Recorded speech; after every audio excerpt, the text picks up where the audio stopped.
Et quand la tristesse arrive, je sais tu es là, toujours près de moi. Bon jeudi, bienvenue à votre émission La Victoire de l'amour. J'espère que vous allez bien, qu'on se prépare à vivre une magnifique journée. Comme on le fait tous les jeudis, on rejoint notre ami Pierre-Luc Bordelot.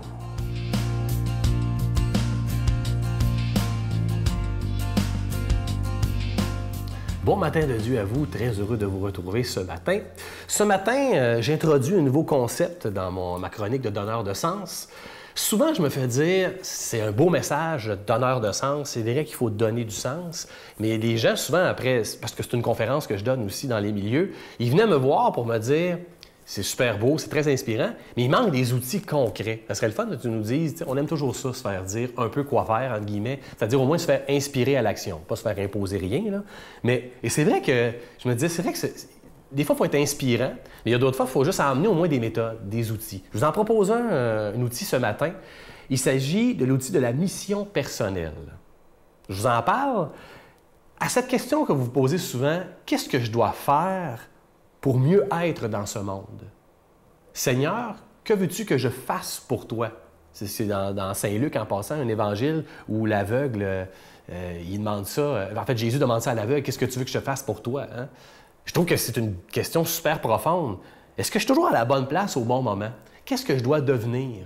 Qu'on soit retraité, étudiant ou actif au travail, là, c'est des questions qui nous hantent même des fois, qui nous polluent l'esprit. Je ne suis pas sûr que je suis au bon endroit. Et l'outil que je vous propose, ça s'appelle la mission personnelle.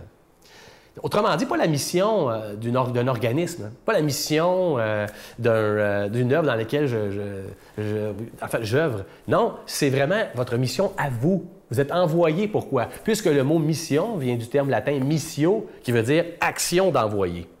J'ai peut-être l'outil qu'il vous faut pour vous mettre en marche. Et vous allez voir que je ne compléterai pas avec la chronique d'aujourd'hui. La semaine prochaine, je vous en parle avec plus de moyens concrets. Mais je fais juste vous dire que c'est un outil qui nous provient d'un milieu d'entreprise. Donc, ça vient du groupement des chefs d'entreprise du Québec. C'est quand même pas rien. Ce sont des gens, des leaders dans le milieu de l'entreprise qui se sont réunis pour dire, si on veut que nos employés soient heureux, que nos clients soient satisfaits, on doit donc savoir, nous, où est-ce qu'on s'en va, qu'est-ce qu'on veut, et au nom de quoi on le fait. C'est pour ça que les entreprises souvent s'arrêtent pour dire quelle est leur mission, c'est quoi leur vision et quelles sont nos valeurs. Quand même 3 éléments hyper importants. Vous allez voir que ça va revenir. Donc, la mission, c'est ton identité. Qui es-tu? Ta vision, c'est qu'est-ce que tu veux accomplir finalement dans quelques années. Et tes valeurs, ou au nom de quoi tu veux le faire, c'est ton héritage. Alors, c'est quand même des bonnes questions à se poser. Écoutez, si des gens se posent cette question-là dans des milieux d'entreprise qui veulent vraiment changer le monde, oui, avec des produits, oui, avec, une intention mercantile, mais quand même, ils veulent faire une différence. Et vous allez voir que la mission personnelle peut nous aider non seulement dans notre travail, dans notre couple, mais aussi dans nos amitiés. Et c'est ce qu'on verra la semaine prochaine plus concrètement. Notre Père qui es aux cieux, que ton nom soit sanctifié, que ton règne vienne, que ta volonté soit faite sur la terre comme au ciel. Donne-nous aujourd'hui notre pain de ce jour.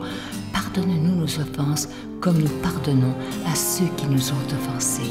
Ne nous laisse pas entrer en tentation, mais délivre-nous du mal, car c'est à toi qu'appartient le règne, la puissance et la gloire pour les siècles des siècles. Amen. La Victoire de l'amour vous invite à sa retraite spirituelle les 18, 19 et 20 mai 2018 sous le thème « Les secrets du bonheur ». Nous avons le privilège d'accueillir directement de Paris le Père Michel Marie qui animera cette retraite. De plus, le vendredi soir, un souper-spectacle avec le Père Michel Marie et ses musiciens vous sera offert. Seront aussi présents Brigitte Bédard, Miguel Padilla et Sylvain Charon à l'hôtel et suite Le Dauphin de Drummondville. Réservé au 514-523-4433 ou 1-888-811-92-91.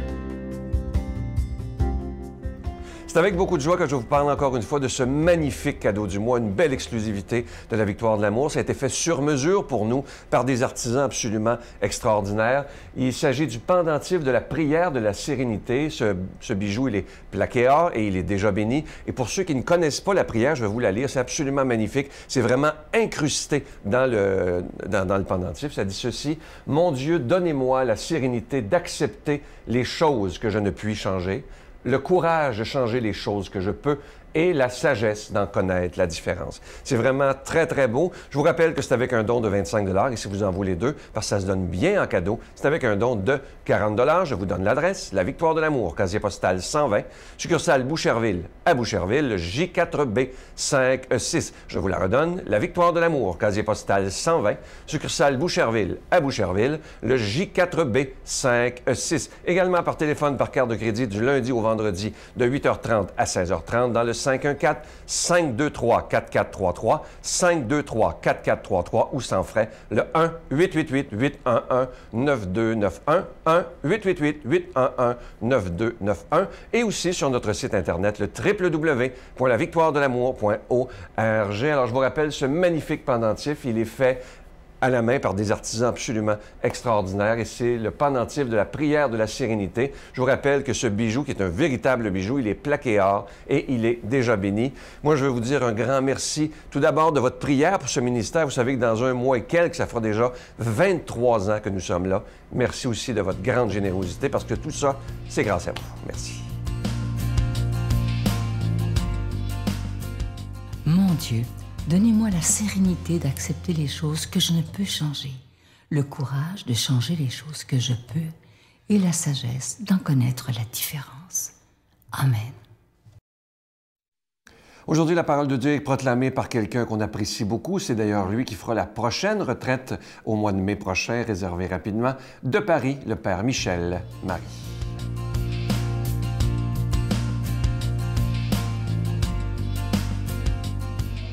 Mais quel bonheur que de vous retrouver chaque semaine dans la vie. Oh, si vous saviez comme j'aime proclamer l'Évangile dans les brasseries parisiennes, et partout d'ailleurs. Évangile de Jésus-Christ selon saint Marc. En ce temps-là, Jésus ressuscité se manifesta aux 11 apôtres et leur dit « Allez dans le monde entier, proclamer l'Évangile à toute la création. Celui qui croira et sera baptisé sera sauvé, celui qui refusera de croire sera condamné. Voici les signes qui accompagneront ceux qui deviendront croyants. En mon nom, ils expulseront les démons, ils parleront en langue nouvelle, ils prendront des serpents dans leurs mains, et s'ils boivent un poison mortel, il ne leur fera pas de mal. Ils imposeront les mains aux malades, et les malades s'en trouveront bien. » Aujourd'hui, grande fête dans toute la Sainte Église, puisque nous célébrons la conversion de saint Paul, autrement dit, la conversion d'un criminel, d'une brebis noire, qui a fait souffrir pendant des mois la première communauté chrétienne. Souffrir, et c'est peu dire. Paul est un vrai leader négatif, avec de la hargne à plein bord dans le cœur. Alors qu'il se rendait un jour à Damas, vous connaissez l'histoire par cœur, pour livrer quelques chrétiens, afin qu'ils soient torturés et mis à mort, il est renversé en cours de route comme une crêpe et en une seconde par le Christ lui-même. « Pourquoi me persécutes-tu » lui dit-il. « Quand tu fais du mal à l'un de mes enfants, c'est à moi que tu t'en prends. Cependant, n'en sois pas étonné, je t'ai choisi comme apôtre. J'ai besoin de toi, tu m'es un instrument de choix. Écoute-moi bien, après ton baptême, je vais t'envoyer proclamer la bonne nouvelle en de nombreuses villes de la Méditerranée. Et à ton tour, tu paieras le prix fort pour que les hommes me connaissent et me reconnaissent comme le Fils unique de Dieu, venu dans le monde, sauver toute l'humanité et montrer qui est mon Père. Un jour, tu diras, et je t'en remercie, Dieu veut que tous les hommes soient sauvés. Et ainsi, tu sauras traduire magnifiquement mon désir le plus profond. Mes frères bien-aimés, cette mission que le Christ a confiée à saint Paul, il l'a bien sûr d'abord confiée aux apôtres. Et bien avant eux, Marie s'en était emparée. Et derrière eux, les saintes femmes ont emboîté le pas. C'est dire que les premiers chrétiens, et nous aussi, qui sommes peut-être les derniers, tous, nous sommes envoyés dans le monde pour annoncer que la vie éternelle existe et qu'après la mort, un Dieu d'amour nous attend pour recueillir tout ce que nous avons fait de bien ici-bas et nous combler par sa présence. Et aussi par celle de sa mère, et puis par celle des anges, et puis par celle de nos défunts que nous avons tant aimés et qui ont hâte de nous retrouver. Dès lors, nous qui sommes conscients du bonheur qui nous attend, nous ne voulons pas que quelqu'un, c'est-à-dire une seule âme, soit exclue de la fête céleste. Ce serait dommage, et Dieu ne le veut pas. Et c'est pour cela d'ailleurs qu'il nous envoie dans le monde. Mais continuons de scruter l'Évangile. Celui qui croit et sera baptisé, dit Jésus, sera sauvé. Cela va de soi, puisque lorsque l'on croit en quelqu'un, c'est-à-dire lorsqu'on lui fait confiance, on écoute ce qu'il nous dit et on le suit. Donc, on reçoit le baptême, on aime l'Évangile et on essaie de le mettre en œuvre dans tous les secteurs de notre vie. Et c'est parfait. Cependant, ajoute Jésus, celui qui refusera de croire sera condamné. Aïe, aïe, aïe. Mais attendez, ne soyez pas inquiets. Pourquoi voulez-vous qu'il refuse? Pourquoi voulez-vous qu'il s'oppose aussi radicalement à Dieu? Un homme peut douter de son existence sans nier pour autant qu'il puisse exister. Et c'est la position de ces fameux agnostiques qui peuplent notre monde occidental aujourd'hui. On pourrait dire que ces personnes restent en bord de trottoir sans jamais traverser. Ce sont des gens qui ne disent pas non à Dieu, mais qui n'adhèrent pas non plus à son mystère. Eh bien, laissez-moi affirmer à la suite du Christ que ceux-ci ne sont pas concernés par une quelconque condamnation. Mais entre nous, quel dommage qu'ils n'aillent pas plus loin. Maintenant, si par malheur quelqu'un de vos proches refusait catégoriquement et sans aucune circonstance atténuante l'amour de Dieu, je vous en supplie, ne vous avouez pas vaincu. Pour l'aider à rejoindre le ciel et déjà la paix intérieure, dites-lui avec cœur qu'il faut absolument qu'il s'interroge encore et encore sur l'existence possible de Dieu. Car la question est grave. Il ou elle peut influencer tout son milieu de vie, sa femme, son mari, ses enfants, ses amis. Par conséquent, il faut que celui-là ou celle-là cherche encore à décrypter le mystère jusqu'au dernier jour de sa vie. Remarquons également qu'il n'est pas dit dans l'Évangile que ceux qui ne sont pas baptisés sont condamnés. Heureusement d'ailleurs qu'il en est ainsi, car bien des coins du monde n'ont pas encore eu la joie de connaître le Christ et sa sagesse. En fait, le monde a tout à gagner en se tournant vers lui. Vous avez entendu? Qui croit dans le Christ n'a plus rien à craindre. Nous sommes vainqueurs du mal, nous recevons le pouvoir de guérir les malades et il nous est donné de parler une langue nouvelle qui est bien sûr la langue de l'amour. Nous voilà donc comblés. Allez, mes petits frères bien-aimés, dépêchons-nous, nous n'avons plus une minute à perdre. Ne restons pas dans nos maisons bien au chaud ou dans nos sacristies et annonçons à tous ceux que nous rencontrons que Jésus nous a sauvés de la mort éternelle et surtout, qu'il ne faut pas lui résister, ce serait trop bête. Faisons plutôt comme saint Paul, lâchons prise. En ce grand jour, avec lui, je vous bénis tous, au nom du Père et du Fils et du Saint-Esprit. Amen. Je vous salue Marie, pleine de grâce. Le Seigneur est avec vous. Vous êtes bénie entre toutes les femmes, et Jésus, le fruit de vos entrailles, est béni. Sainte Marie, Mère de Dieu, priez pour nous pauvres pécheurs, maintenant et à l'heure de notre mort. Amen.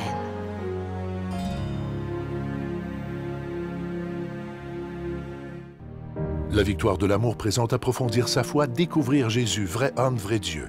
Un parcours biblique d'une durée de plus de 6 heures sur l'homme de Nazareth qui a transformé le monde à tout jamais. Avec l'abbé Donald Thompson et Pierre-Luc Bordelot, partez à la découverte de Jésus le Christ. À partir de 49,99 $, obtenez-le en ligne sur notre site internet à lavictoiredelamour.org ou en format DVD. Composez le 514-523-4433 ou 1-888-811-92-91.